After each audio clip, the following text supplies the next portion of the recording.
And now, Lifestyles Unlimited presents the Real Estate Investor Radio Show. Over the next hour, we unfold your map to financial freedom. You'll learn how to retire through investing in single-family and multifamily real estate. You'll learn how to create cash flow and build wealth so you can have the time and money to live the lifestyle you want. Welcome to the show. Hey, my name is Al Gordon. I'm a part of Lifestyles Unlimited, a real estate investor education and mentoring company. I'm not the founder. I'm not the CEO. I'm not anybody on the executive leadership team. I'm just a member. I'm just a guy that joined the organization about 9 years ago because I had a retirement problem. And you know what they helped me do? Fix my problem. Yeah, they totally helped me fix my problem. How long did it take? It took a couple of years. It took a couple of years. But really, after a couple of years, I had solved my retirement problem. Now, some of you that are new to this show, you have no idea what I'm talking about. You have no idea that I went through a financial Armageddon when I retired from the United States Army. And here's how it played out. I served for 27 years. I earned a pension. And that pension is payable every month. But here's the problem. The pension is calculated on a percentage of base pay, not including other pays that I would have received from the military. And when you look at what I used to make and you compare it to what I make in retirement, the retirement check comes in at roughly around a third of what I used to make when I was serving on active duty. And that's what the military pays me every month, a third of what I used to make. Now, here was the issue. When I retired from the United States Army, I was officially unemployed. Yeah, I was done. I wasn't going back to work for the Army because I had been retired. And they pay me a pension that wasn't enough to support my household. So what I had was something called an income problem. I had lost 2/3 of what I used to make. And I was trying to get by on a lack of money. And it was difficult. It was very challenging. You try that. I would equate it to you having a job that pays you pretty well, and you get laid off. All of a sudden your pay goes to zero, or maybe you got some kind of pension, severance, whatever package, and they paid you for a little bit of time after you left to kind of help you out while you look for another job, right?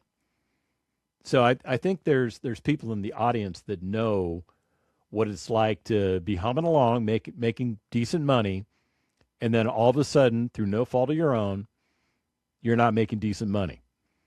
You're literally on the street. And that was kind of my situation. I didn't go to zero, but I lost 2/3 of what I had been earning. How did I survive? That's got to be the question you're asking. How did you do it?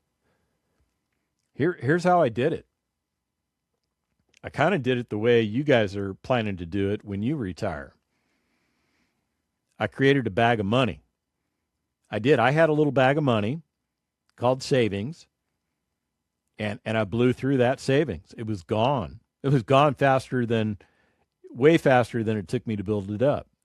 I think the savings lasted for 2, maybe 3 months. Yeah, I was never able to get to that magic 6 months worth of savings that you're supposed to have. Couldn't do it. I think I got to 2.5, 3 months worth of savings, which is pretty good until you try living off of 1/3 of what you used to make. And it wasn't so good because I burned through that money really fast. Now, during that time period, I was looking for a job. I mean, that's what I had been taught to do by the military as part of the transition program. Unless you're independently wealthy, learn how to put a resume together, and learn how to look for a new job, because you won't have a job once you're done being retired. So I was looking for a job. I didn't find one. I ran out of money in my savings. Then what did I do? Well, I created new bags.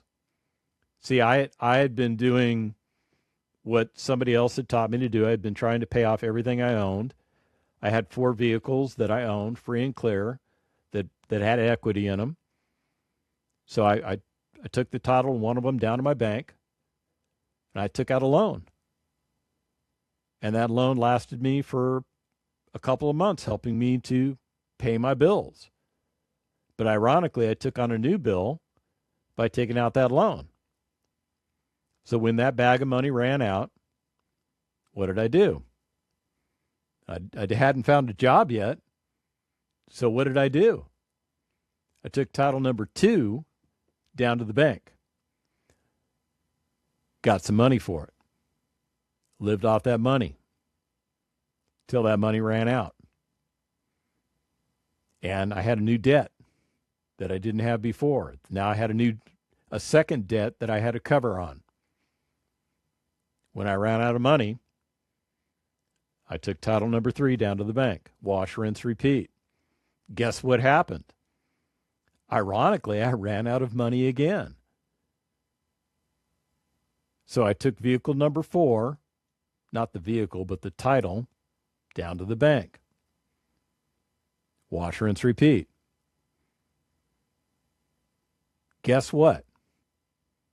That money, too, ran out. Now, I'm a good 10 months into retirement. I now have 4 additional debts that I never had before. I have consumed all the money in my savings. I have consumed all the money that was available to me when I took equity out of vehicles that I owned and now had debt on those vehicles. And I didn't have anything else left. But in my wallet, I had these little plastic things called credit cards with cash advance options on them. And just as I was ready to take a cash advance out, I landed a job. So I kind of solved my income problem. Sort of. In the next segment, I'll share with you more about that, and we're going to get into a discussion of planning. Stick around. Welcome back to the show.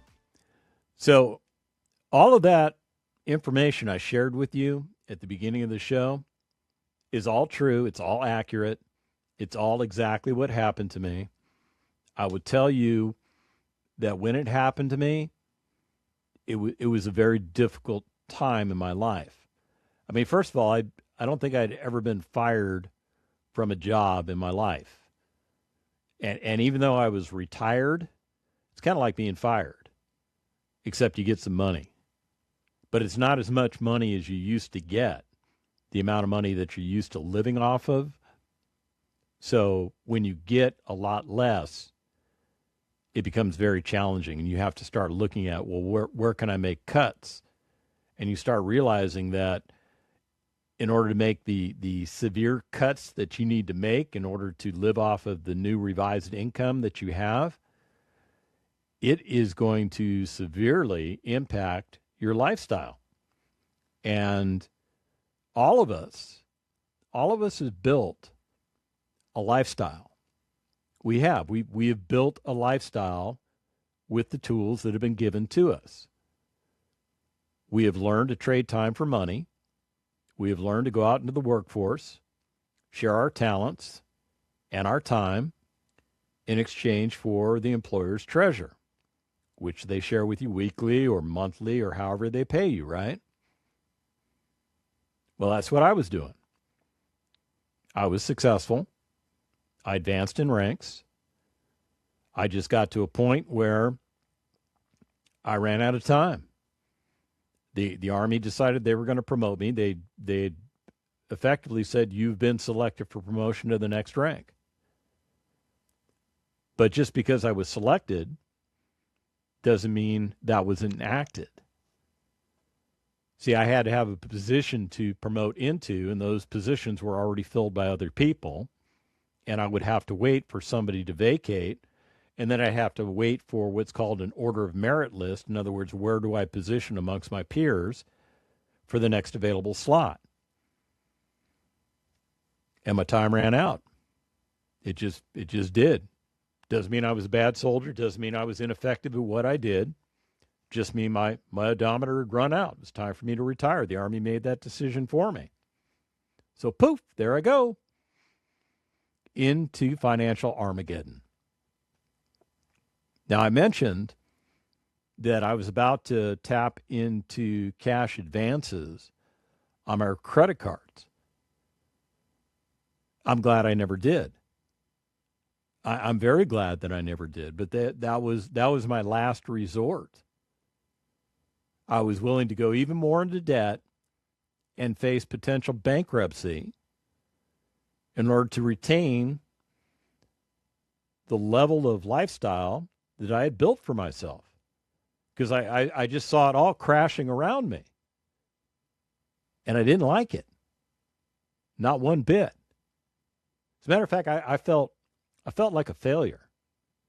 I did, because I was having difficulty trying to penetrate into new industries for a job, because what I used to do for the military is compatible with civilian workforce, but where I was in the rank structure in the military puts me at a certain managerial equivalent level in civilian industry, and they already have enough talented people within the industry competing for those better jobs. So I was an outsider trying to be an insider, and it wasn't working. So I had to lower my bar. I had to lower my expectations. The longer I couldn't find a job, the more agreeable I became to lowering my expectations. Instead of looking for jobs that would pay me at least what I used to earn on active duty, I started looking at jobs that would pay me at least as much as money as I needed in order to stop the financial bleeding in my household. So it opened up additional opportunities for me, and one hit. I finally found one where I met the job requirements. So I took the job because I had to stop the financial bleeding. Now, at that time in my life, I'm just at a loss for words, to be honest with you. Because at that time in my life, it's the only thing I knew was to work, to trade time for money. That's what I had done my entire life. It's what I had, literally what I was forced back into doing. So I took the job. I gave them 110%. That's what I always do. But the job wasn't very rewarding for me. It wasn't fulfilling for me. I really felt like I was working way below my pay grade, because I really was working way below my pay grade. My pay grade from the military. I was working at my pay grade in the job that I accepted, because my pay grade was only here in the job I accepted. My pay grade equivalent in the military was up here. So do you see a problem? Do you see how it started wearing on me? I started watching people that were my superiors make really dumb decisions that I would have never made. At least that's the way I saw it. And I started growing discontent with the work that I was doing. I didn't want to do it anymore. The fun had been found and lost very quickly, and I was just going through the motions. You ever feel like that in a job you're doing? Well, that's kind of the way I felt. And 3 years later, little more than 3 years after I left the military, I discovered Lifestyles Unlimited. And I paid attention to the message that they were sending, just like I'm sending you a message right now. And I listened to what they talked about. on the radio, just like you're doing now, or maybe you're listening to us on a podcast. Either way is permissible. And I started hearing information that was different than the information that everybody else puts out. And I realized that Lifestyles Unlimited was an organization that was designed for its members. Everything it does is for the benefit of its members. Now, its members are educated on how to invest correctly in real estate assets, both in the single-family space and the multifamily space. They have learned to divest themselves of certain retirement accounts that they have or had, and to repurpose that money into real estate assets. They're making money 5 or 6 different ways. They're getting cash flow. They're getting equity capture. They're getting principal pay down. They're getting natural appreciation. They're getting the tax benefits associated with being a real estate investor. And if they're in the multifamily space, they're getting something called forced depreciation. And the one thing they have all in common is they've learned about the topic I'm going to share with you in the next segment. Stick around. Welcome back to the show. So if you're just joining me, you missed a lot. I kind of gave you an info dump on my life, what occurred to me after I left the military after serving for 27 years. It was a painful time. I kind of got back on track, but getting back on track just meant that I was setting myself up for another 20-year career working for somebody else. I mean, that's really where I was at. About 3 years into that journey, I stumbled across Lifestyles Unlimited. And Lifestyles Unlimited taught me a different path forward. And I embraced that path. And I put into practice the things that they taught me. See, one of the things Lifestyles Unlimited is going to teach you is that you need to take action. You actually have to do something. It's not about going to class, listening to the professor, taking some notes, going back home, researching your notes a little bit, then going back to class, kind of like you did in college or you did in high school. Well, first of all, Lifestyles Unlimited does not teach that way. There's no professors per se. The individuals that teach you are individuals that have followed the Lifestyles Unlimited roadmap, and they've been successful at implementing the roadmap in their lives. They're doing something called planning. Yeah, planning. Now, some of you may do planning at work. You may be deep into the planning models. So when I say that you need to have your own individual strategic, operational, and tactical plan, it's not lost on you. But those terms can be lost on the rest of the audience. They really can. Now, where am I getting all this stuff from? I'm getting this stuff from the military.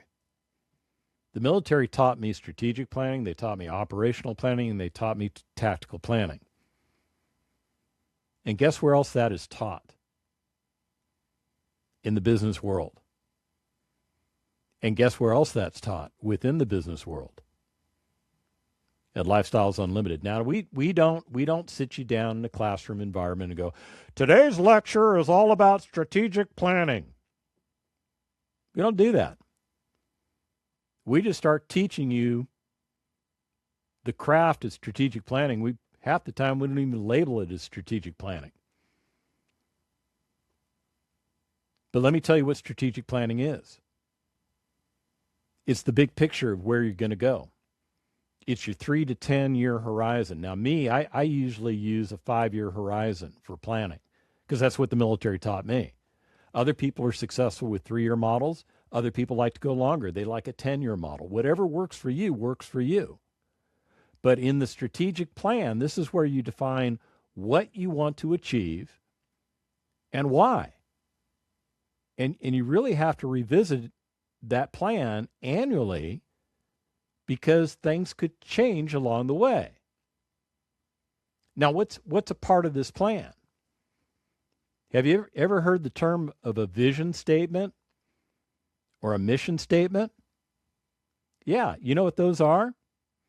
Those are just ways you can articulate what your strategic plan is. The vision is, hey, this is where we're going. And the mission plan is kind of how we're going to get there. Now let me give you an example. Let's assume you're a brand new real estate investor and you want to set a strategic plan for yourself. You want to also set an operational plan, and you want to set a tactical plan for yourself. And I'll explain those other two in a minute.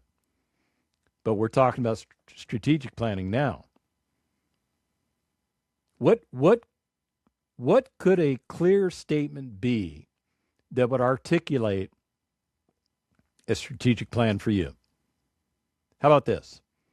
I want to build a portfolio of 15 cash flowing rental properties generating, $10,000 a month income by year 7 while minimizing resident turnover.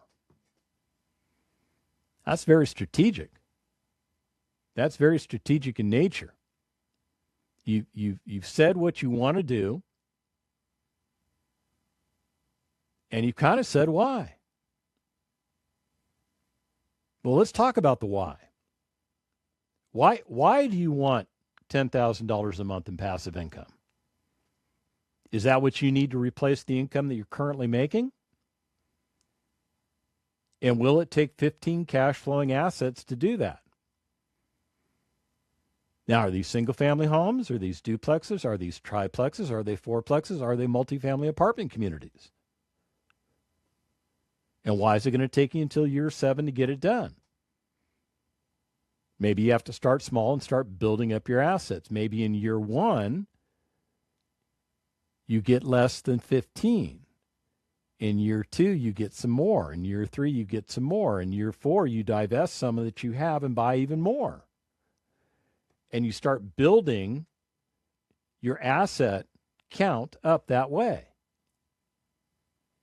Now, there's a lot of different ways you can decide to invest in real estate, but I'm going to tell you about the one that works best for us as Lifestyles Unlimited members. It's the buy and hold strategy. In other words, you buy investment properties for cash flow, for appreciation, for equity capture, for principal pay down, for the tax advantages. If you're in the multifamily space, you're gonna work on something called forced appreciation. You're not going to do house flipping because that's a job. You're not going to do wholesaling because that's a job. You're not going to do short-term rentals or other forms of commercial because those don't work as effectively as what I'm telling you works effectively. When you set your financial goal, you need to target your net worth, your cash-on-cash return, and your equity growth.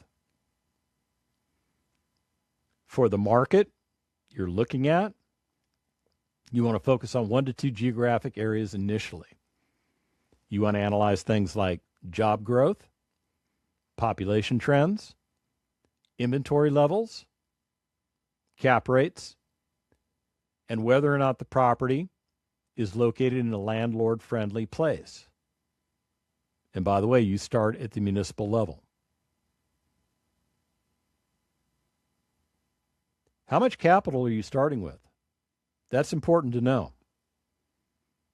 What are your sources of future funding? Have you created relationships with private lenders, hard money lenders, partnerships, banks, commercial lenders? I mean, once you satisfy those basic items, you have a framework for a strategic plan. It's pretty cool, huh? It wasn't that hard. We talked about it in a matter of a couple of minutes. Now, you should think about it for more than a couple of minutes. But you're on your way to strategic planning.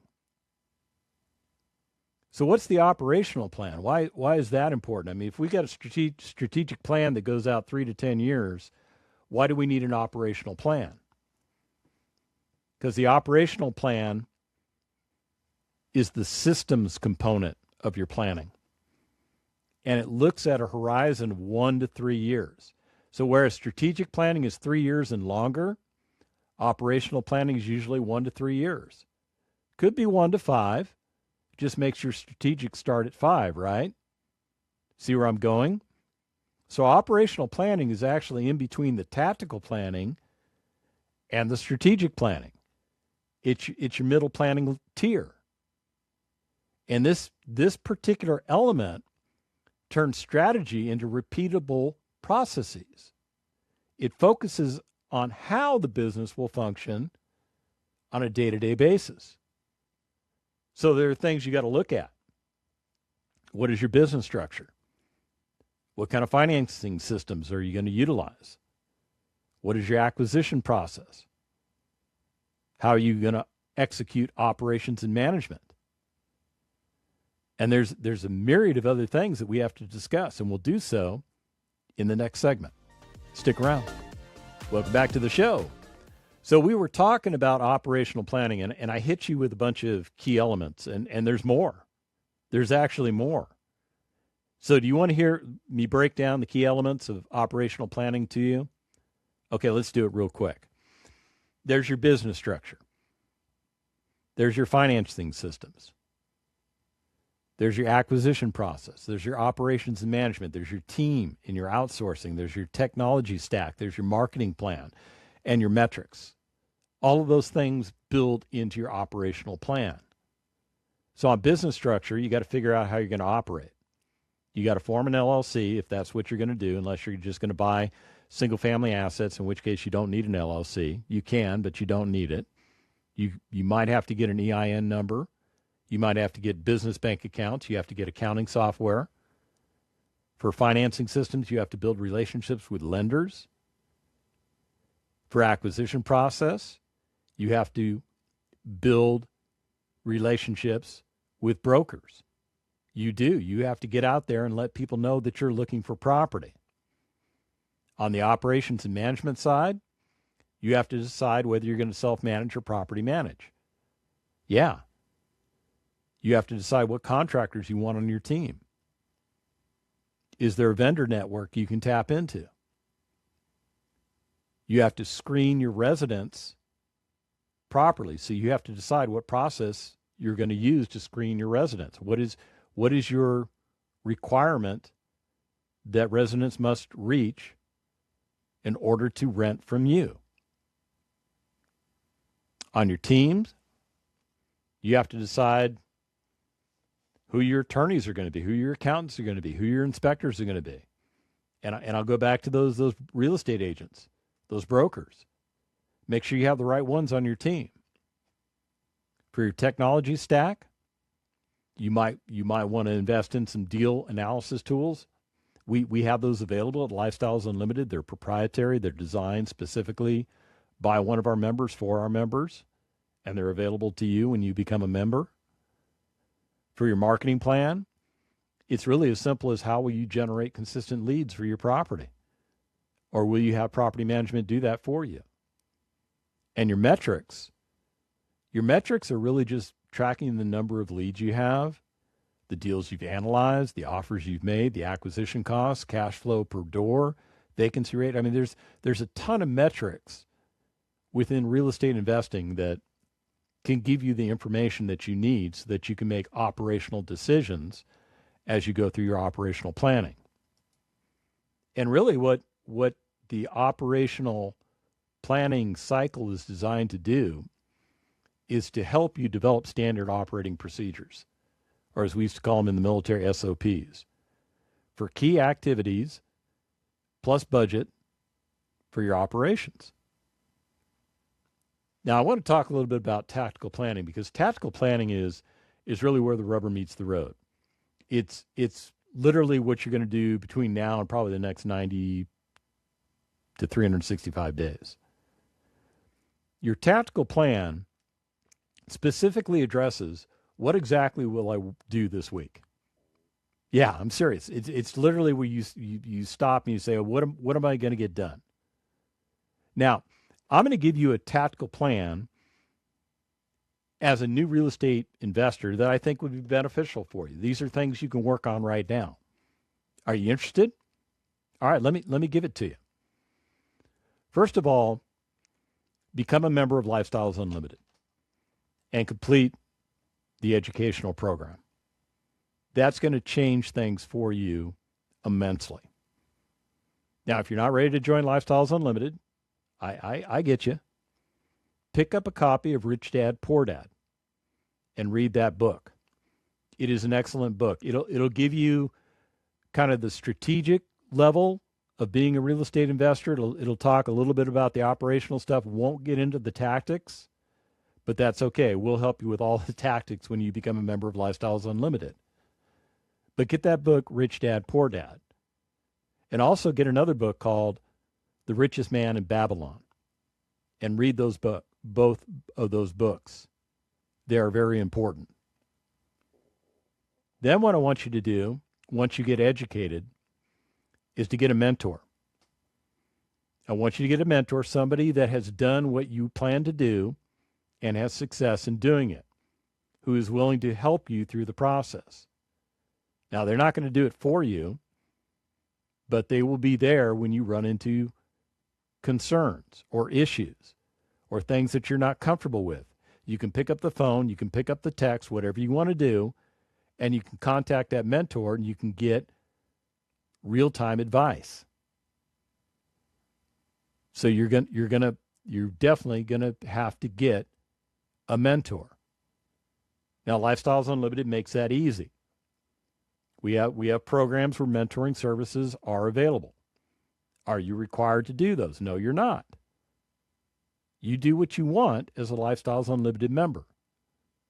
But if you want to take advantage of the built-in mentoring services, which I do and have done ever since I've been a member, and have had nothing but great success with my mentors, and I've used many of the mentors that Lifestyles Unlimited has made available to me, and they've all been highly successful to me. Yeah, I give them all gold stars. They all helped me when I needed help with something that I was struggling with. So you get a mentor. Then in addition to that mentor, you start building a team. You put the right people onto your team, and you put them on the team as you see fit. The mentor, who you've already cultivated, is on your team. Got it? Who else? Remember those real estate agents I was talking about earlier? You got to find the right ones. You have to find the ones that understand the investor mentality, that understand what we do as investors. Now, Lifestyles Unlimited makes that available to you also. We have something called the Lifestyles Realty Team, and they work exclusively for Lifestyles Unlimited members. And they understand what Lifestyles Unlimited members understand as far as the business model is concerned. So you get right to the nitty-gritty. As a matter of fact, we get property, what we call property blasts, but those property blasts are actual properties that we can buy through the assistance of a Lifestyles Realty teammate, and we can get going earning money 5 or 6 different ways just based off of those blasts. As a matter of fact, there was a class that was offered just the other day at Lifestyles Unlimited by one of the mentors that talked about how you can take full advantage of those blasts. And really the key thing is just getting to know the members of the Lifestyles Realty team, because that's important. That is a very important component of what you're going to do as a Lifestyles Unlimited member, provided that's the path you want to take. So you get a realtor, you put them on your team. Who else do you need on your team? Lenders. depending on what you're going to do, you might need a commercial lender. You might need a lender that specializes in single-family assets. You may need a hard money lender. You may need a broker for specific things that deals in lending. If you need any of these people on your team, you know what you do? You put them on the team. See, that's a key element of your tactical plan. I'm helping you build it right now, believe it or not. What about a general contractor? Or are you going to be the general contractor? Now, me, I prefer to be the general contractor. I do. That's just how I roll. That's totally how I roll. But other members, they like having that general contractor in between them and all the subcontractors. They like having somebody who is more technically savvy than they are, being an extension of their eyes and ears, and sometimes their conscience. Somebody that's accountable to them. Either way works. We'll show you both paths as a Lifestyles Unlimited member. Simple as that. Who else? Well, I think you need to have an inspector. Somebody that can go and inspect properties for you. Now, there are inspectors out there that specialize in single-family assets. There are inspectors out there that specialize in multifamily assets. Depending on what you're going to invest in, find the right inspector. Oh, and did you know that as a Lifestyles Unlimited member, if you're doing multifamily, you can actually build an additional team of Lifestyles Unlimited members who will help you come inspect your property. And they're trained the same way you are. They know what to look for. And you can give them an idea of what you're specifically looking for, and you know what they're going to do. They're going to give you information on what they found. And they're going to do that for you because they are happy to help you as a Lifestyles Unlimited member. It's kind of how the whole organization rolls. So I've given you some insight into strategic planning, operational planning, and tactical planning. Where the rubber meets the road, ultimately, is you becoming a member of Lifestyles Unlimited. That's where the rubber made a difference for me. It's where the rubber will make a difference for you. And if you want to do what I'm doing, you want to do what the 50,000 members of Lifestyles Unlimited are doing. Go to lifestylesunlimited.com. Sign up for a free workshop by clicking on Start Here. And let's get you going. Thank you for listening to Lifestyles Unlimited's Real Estate Investor Radio Show. Ready for more of the map? Visit lifestylesunlimited.com. Explore our videos and articles. Click on the radio tab to access past show podcasts. View the radio show schedule and listen to our best of radio shows. Want to continue the conversation? Follow Lifestyles Unlimited on Facebook today. We want to meet you as well. Sign up for a free workshop at lifestylesunlimited.com. Until next time, remember, it's not the money, it's the lifestyle.